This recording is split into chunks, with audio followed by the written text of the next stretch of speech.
তথাকথিত বাংলাদেশে কিছু মানুষ আছে না যারা হক্কানি ওলি আর ভণ্ড ওলি দুই ওলিকেই মিলিয়ে ফেলে, একসাথে সব ওলির বিরোধিতা করে। হ্যাঁ, যারা ভণ্ড আসলে ওলি নয়, যাদেরকে নিয়ে মাজার ব্যবসা হচ্ছে, আসল ব্যবসা হচ্ছে, উরসের নামে নাচ গান রং তামাশা হচ্ছে, তাদের বিরুদ্ধে আমরাও আছি। ঠিক কিনা কথা বলেন? কিন্তু এ বাংলাদেশে হক্কানি ওলি আল্লাহদেরকে মাইনাস করে মুসলমান থাকা, এটা আকাশ কুসুম কল্পনার মতো। কারণ এদেশ ছিল ধর্মপালের দেশ, এদেশ ছিল জয়পালের দেশ, এদেশ ছিল লক্ষণ সেনের দেশ, এদেশ ছিল বল্লাল সেনের দেশ, এদেশ ছিল বারোভূঁইয়ার দেশ। এদেশে ইসলাম প্রচার করেছে হযরতে শাহজালাল ইয়ামানি, হযরতে শাহ পরান, শাহ আমানত, মোল্লা মিসকিন, গরিবুল্লাহ শাহ, ইয়াসিন আউলিয়া, মহসিন আউলিয়া, হযরতে কাতাল শাহ, হযরতে শাহ সুলতান বলখি, শাহ সুলতান রুমি, শাহ মাকদুম রূপস, শাহ আলী বাগদাদি, গৌসুল আজম মেজবান্ডারি। সুতরাং তাদের মাজারে আঘাত করার আগে হাজার বার চিন্তা করতে হবে। হাত তুলে বলেন ঠিক কিনা? হ্যাঁ, সাবধান। এদেশে কোন নবী এসেছে? না। বলেন এসেছে? না।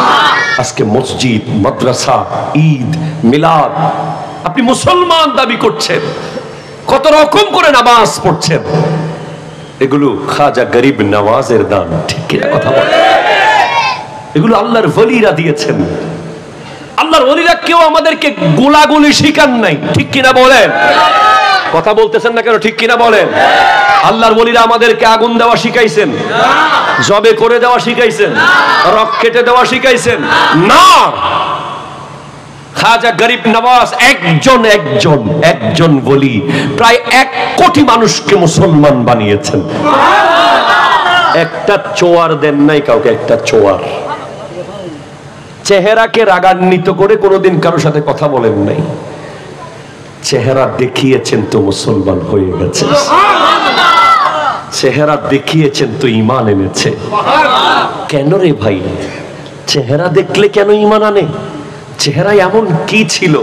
ভাইজান, ওলি আল্লাহদের সবচেয়ে বড় সম্পদ টাকা নয়, গাড়ি নয়, বাড়ি নয়, ক্ষমতা নয়, চেয়ার নয়, মসনদ নয়, খাবার নয়, দুনিয়া নয়।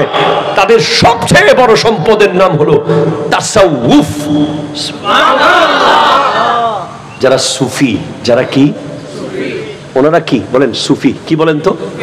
আমরা সুফি সাহেব বলি না? যারা হক্কানি ওলি তারা সুফি। সুফিরা কাউকে মারতে জানে? আজকে আমাদের দল আহলে সুন্নাত ওয়াল জামাত এটা সব দিক থেকে পিছিয়ে। আপনাদের মন খারাপ, ঠিক কিনা বলেন না?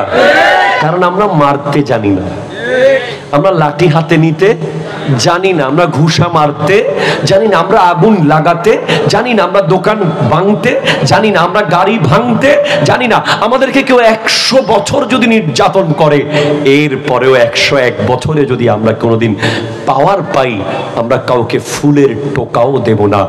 এটাই সুফিদের আদর্শ। একটু জোরে বলবেন না সুবহানাল্লাহ?